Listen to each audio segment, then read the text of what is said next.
Hello again, everybody. I'm Scott Casper, and it's time to take a look at the news and features from USA Wrestling, the national governing body of our sport. We start the week in Tempe, Arizona. It's where the U.S. men's freestyle squad is just wrapping up their first training camp of the summer. Of course, they are under the direction of national freestyle coach Bruce Burnett and several other respected freestyle coaches.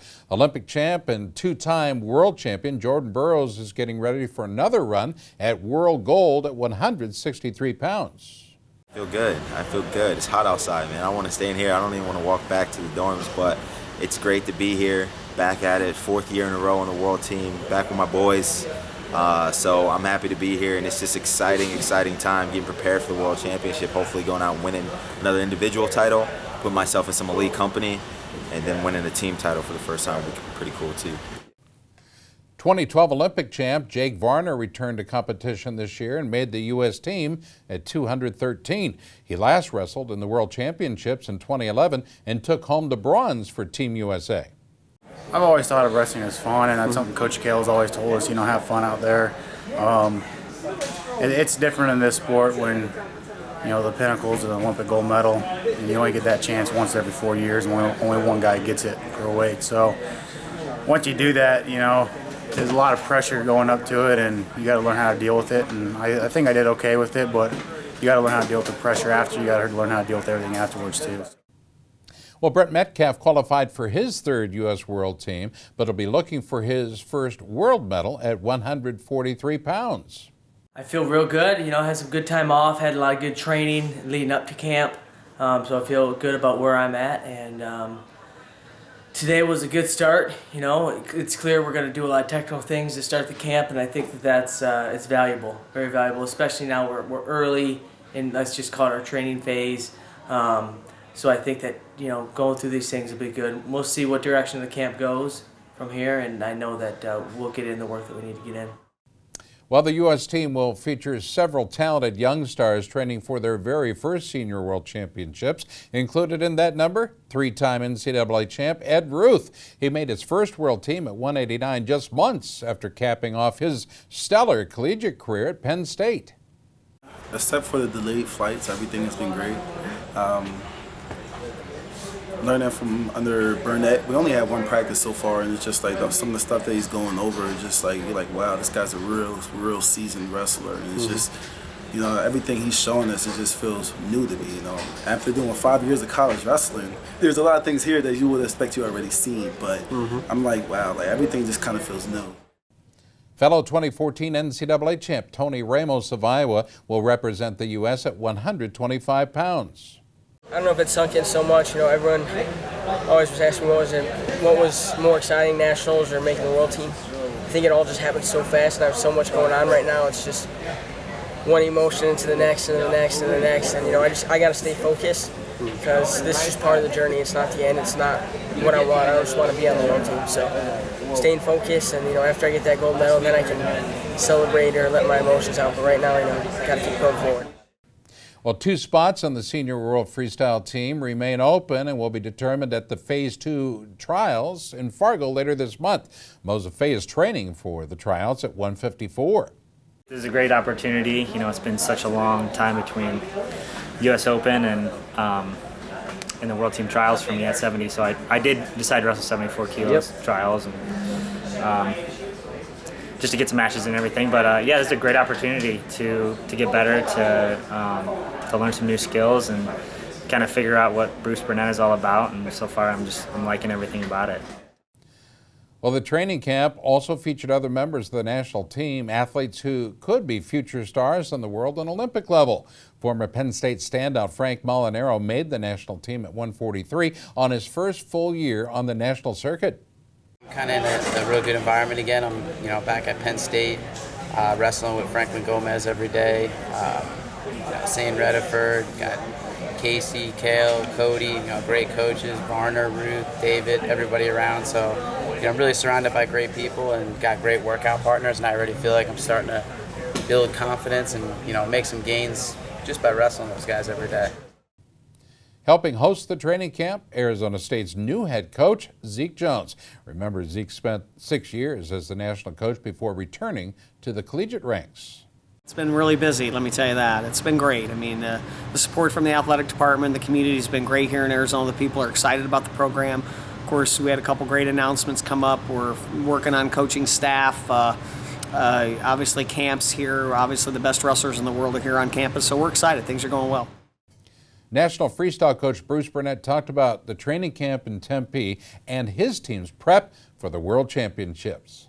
I feel good about it. I think the guys came in, they worked hard, they listened, they learned, but more importantly, they worked hard and they got better in some positions. It's going to take some time for them to fix some things that they've done for a long time, I would say, but they're working at it, and man, they have a great attitude, so I felt really good about it, really good. You're watching USA Wrestling Weekly. Stay tuned.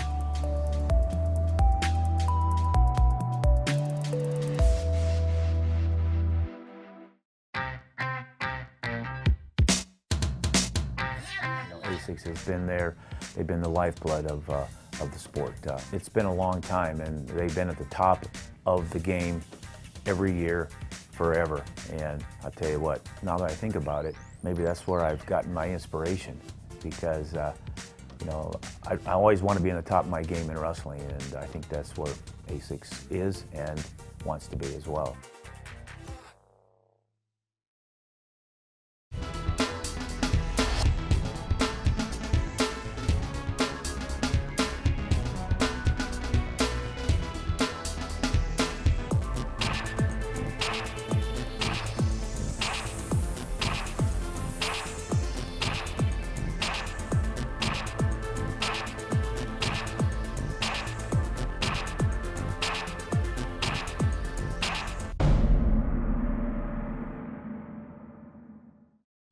Hi, I'm Wayne Boyd, Director of Operations and Development for Titan Mercury Wrestling Club. The club was founded to help wrestling worldwide, especially at our senior level, of course at the collegiate level and the high school level. But the most important level for Titan Mercury Wrestling Club is the kids level. And these are some of the guys today that will be tomorrow's Olympic champions. Let's hear it, guys. Titan Mercury! That's Titan Mercury Wrestling Club, San Marino, California.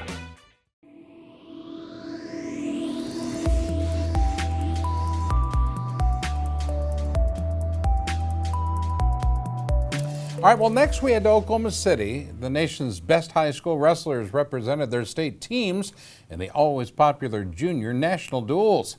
Team Illinois was the returning champ in both freestyle and Greco-Roman, but faced a talented field looking to make some history of their own. After several rounds of dual competition, it was Michigan and Oklahoma who would square off for the Greco-Roman team title. Host Oklahoma knocked off the three-time defending champions of Illinois in the semifinal round. The score, 34-32, and it came to the final round with a ton of confidence. Ryan Prescott set the tone for Michigan, opening the duel at 285. He secured a fall in 3 minutes, 41 seconds over Oklahoma's Kyler Childers, giving Michigan an early lead, 5-0. Dominic LaHoy extended Michigan's lead to 9-1 with a 13-2 win over Mason Nafa at 100. Next, we go to 106. Oklahoma star Caden Gefeller cut the lead to 9-5 with a 10-0 tech fall, but it was Michigan pretty much from there. Ben Freeman and Chris Pullen scored big victories at 113 and 120, pushing the lead to 9. Cade Brock picked up a huge win for Oklahoma, 11-6 over 126-pound Lincoln Olson. But Michigan followed with victories from Cole Weaver at 132, Justin Oliver at 138, and Zach Hall at 145. Oklahoma's All-American Joe Smith edged Miles Amin at 152 to keep the team title hopes alive, but Michigan closed out the duel with wins in 2 of the final 3. Ty Waldmo put the exclamation point on the Michigan victory with a dynamic 7-4 win over Lance Dixon at 182 pounds. It makes it that much better to have something to overcome. I mean, it's already a huge tournament, you got that to overcome, but you know, things fuel me. You know, I got down in a hole 7-0 and just I kind of relaxed. I was like, well, I need to at least get my point, get the point for the team. You know, if I lost, we didn't go to the finals, and it just really fueled me to push through. Just saw my blood, got excited, and you know, finished strong. In the end, Michigan forfeited the final 2 bouts at 195 and 220 to make the final tally. Michigan 36, Oklahoma 29. For Michigan, it was their first junior duels title since 2002. We talked with Coach Nick Simmons about the win. Anyone's great, but I mean, this is just gonna give me a heart attack. I didn't even make it home, shoot. And now we got, it's great, have these guys take it in, get focused, make weight, have a little, let them relax tonight, and they gotta get refocused for freestyle tomorrow. I mean, these guys are all freestyle wrestlers to begin with, so and I know they want that title as well. Illinois finished the tournament in third place, ousting Minnesota Blue. The score 35-26. And Utah defeated Florida 40-27 for a fifth place victory. And Maryland took out Iowa 36-32 for seventh. Good job, one and all. Well, the men's freestyle portion of the junior duels was next in Oklahoma City. The tournament was loaded. A number of talented teams were there, and after 2 days of action, host Oklahoma drew an inspired Minnesota team in the finals of the championships. Prior to those finals, Michigan beat defending champ Illinois, but Minnesota beat Michigan and Illinois beat Minnesota. So based on tiebreakers, it was Minnesota who would emerge from the pool for a shot at the title. Montorie Bridges got Oklahoma off to a good start with a quick first period fall over Brent Jones at 113. But then Minnesota ran off 3 big wins over some of Oklahoma's top wrestlers. We go to 120. Skylar Petrie defeated past USA Wrestling Triple Crown winner Dayton Fix by the score of 14-6. Talented Mitch McKee took out two-time Fargo finalist Kate Brock 15-10. And past national champ Tommy Thorne dominated Gary Wayne Harding 10-0 at 132 pounds. At that point, Minnesota led 10-7. With that score in Minnesota's favor, the teams traded bouts as Tristan Moran won by tech fall at 138 pounds for Oklahoma, and then Brady Berg got a tech at 145 for Minnesota. Oklahoma picked up key bonus points in the next 2 bouts when Joe Smith took out Mark Voss 10-0 at 152 pounds.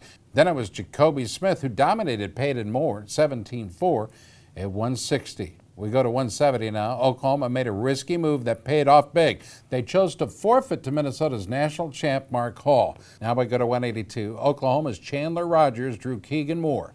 Trailing 4-0, Rogers stepped over a Moore gut wrench and picked up a fall in the duel's defining moment. The first part of the match, with that throw, kind of slipped up and almost got caught, and then my coach told me this guy's actually pretty good at Greco, and I was like, oh, okay, that explains a lot. And so then and then just kind of had to bounce back, everybody gets knocked off course sometimes, so you got to just keep going. Oklahoma stepped up big following the pin for Rogers with wins from Joel Dixon at 95, Andrew Dixon at 220, and Corey Walker at 285. They had Mason, of course, Nefau, who won his bout at 100 pounds. The last match went to Minnesota by way of forfeit, making the final score 38-29. Oklahoma's head freestyle coach Bobby Cook talked to us after guiding the state to their first freestyle junior duels championship since 2002. The Illinois duel last year, we were put in the same pool as them, and that duel went right down to the wire. We gave up a last-second takedown, and a couple other things happened, like you see in tough duels, and we ended up third. And the year before that, we were fourth, and the year before that, we were second. And so we've been knocking on the door with most of these guys. These guys were wrestling, in the junior duels as cadets, so they've kind of been through the battle and knew the routine. Michigan finished with a 33-29 victory over New Jersey for third, and the 4-time defending champs of Illinois would go on to finish fifth with a 49-16 win over Iowa. Utah took out Missouri 38-31 to finish in 7th place. We go to Greco now. 33 athletes from 17 teams made the all-tournament team. They went undefeated in Greco action. Oklahoma led the field with 4 on that squad, followed by Illinois, Virginia, South Dakota, and Utah, each with 3. In the freestyle division, 43 wrestlers from 22 states made the all-tournament team, led by New Jersey with 5. Minnesota and Oklahoma each had 4. 9 very talented wrestlers made the All-Star tournament in both styles. Let's take a look at them on a roll.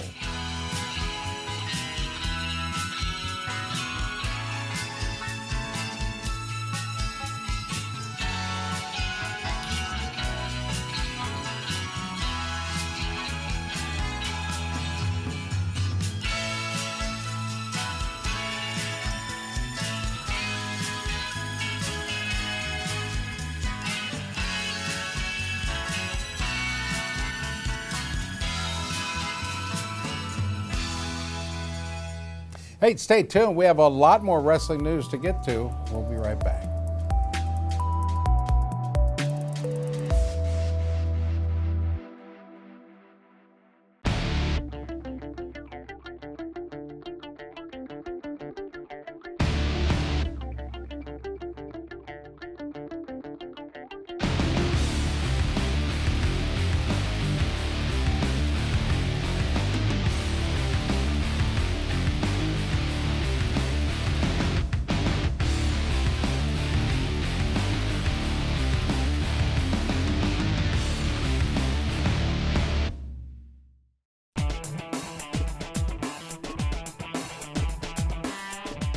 season, Liberty Mutual's Responsible Sports Community Grant Program awards $65,000 to youth sports organizations and school sports programs that demonstrate their commitment to responsibility in youth sports. Your organization could be one of our 20 winners this season.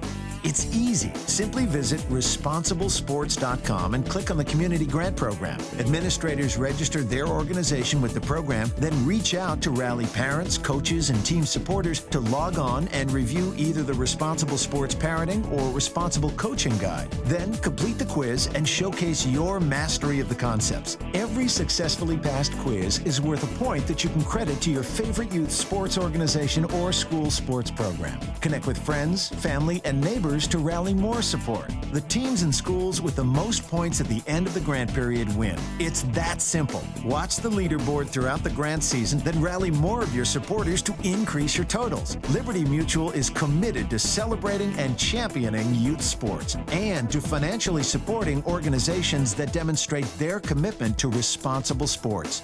Join the movement and start earning points toward your community grant.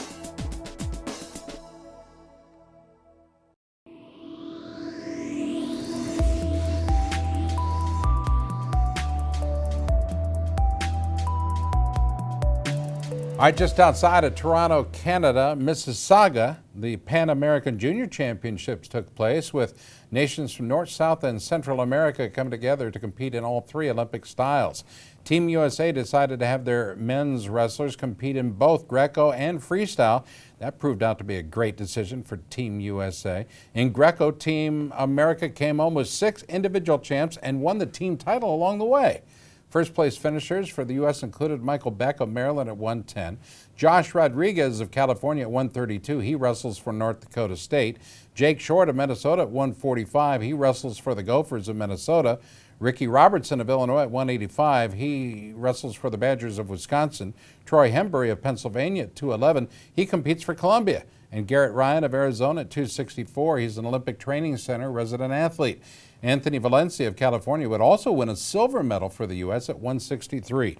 Well, the freestyle tournament was held 2 days later, and Team USA, well, another great effort. Winning the outstanding wrestler in freestyle, Josh Rodriguez at 132. He had a pin and 2 tech falls in what turned out to be a dominant performance. Rodriguez was one of 4 Americans who won gold medals in both freestyle and Greco. Also winning double titles, Jake Short at 145, Ricky Robertson at 185, and Troy Hembury at 211. Taking silver at 264, OTC resident Garrett Ryan. How about that? Nice job, Garrett. Well, led by a pair of gold medalists, the U.S. also had strong women's freestyle team performance at the Pan Am Juniors in Canada. The gold medal at 121 went to Megan Black of Iowa. She competes for King University. Black won both of her bouts over opponents from Canada and Peru. Also taking gold, this time at 47, high school star Skylar Grote of New Jersey. She attends Blair Academy. Grote had wins over athletes from Canada, Ecuador, and Peru. Winning silver for Team USA, Regina Doi of California at 97. She'll be heading to King University in the fall. Olympic training resident athlete Amy Howe of Georgia at 105 pounds. Sierra Blasone of New Jersey at 112. A McKendree student, Gabriel Weyrich of Fremont, Nebraska at 130 pounds. Winning a bronze medal was Jamestown University's Mary Westman of New York at 158. Congratulations to all of our athletes. We'll head to Orem, Utah when we return. Stay tuned.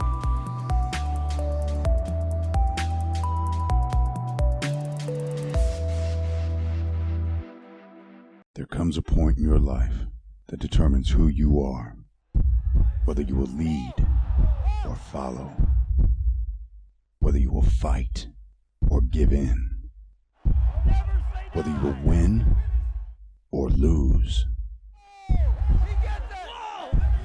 and what you will count as your victory.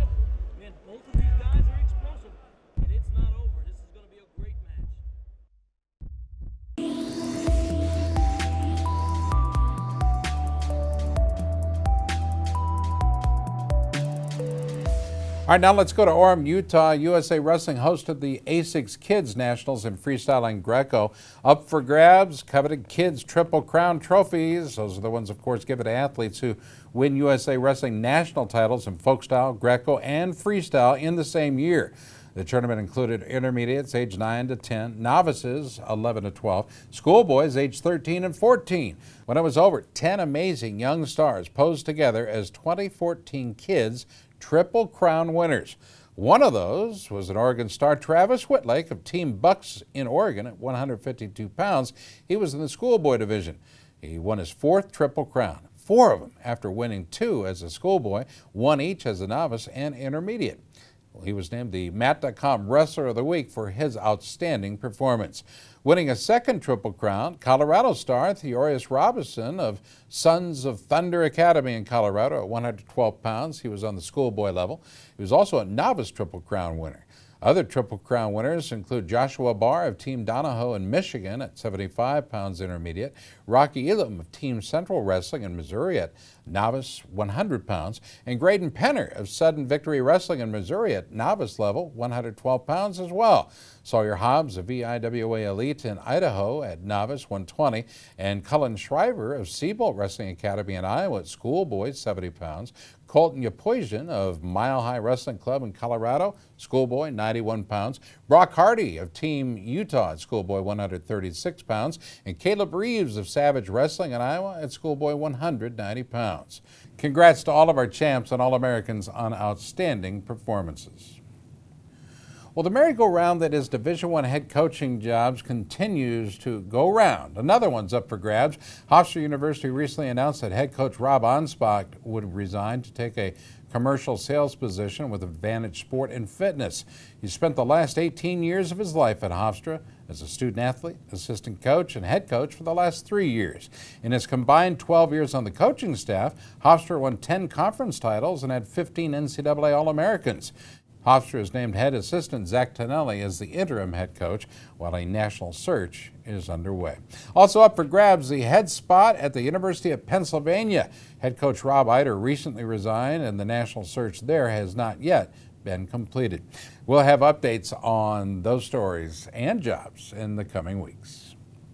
Now we go to international news. FIDE President Nenad Lalovic of Serbia, who led the successful Keep Olympic wrestling effort last year, is the sole candidate for a 6-year term to lead the federation through the next 2 Olympic cycles. In a recent FIDE Bureau meeting, it was determined that he would run unopposed September 7th during the FIDE Congress at the World Championships in Uzbekistan. Lalovic became acting president in February 2013 after Rafi Martinetti resigned as the president following the IOC Executive Board's recommendation to remove wrestling from the Olympic Games. He was then elected to presidency in May to complete Martinetti's term. FIDE also announced that Iranian Greco-Roman world champ Talib Natampour tested positive in a drug test conducted during the Greco-Roman World Cup in Tehran, Iran, May 23rd. As you may remember, he won the 185-pound gold medal in Greco at the World Championships just last September in Budapest, Hungary. Natampour has been provisionally suspended from any wrestling activity and now faces a 2-year ban from competition.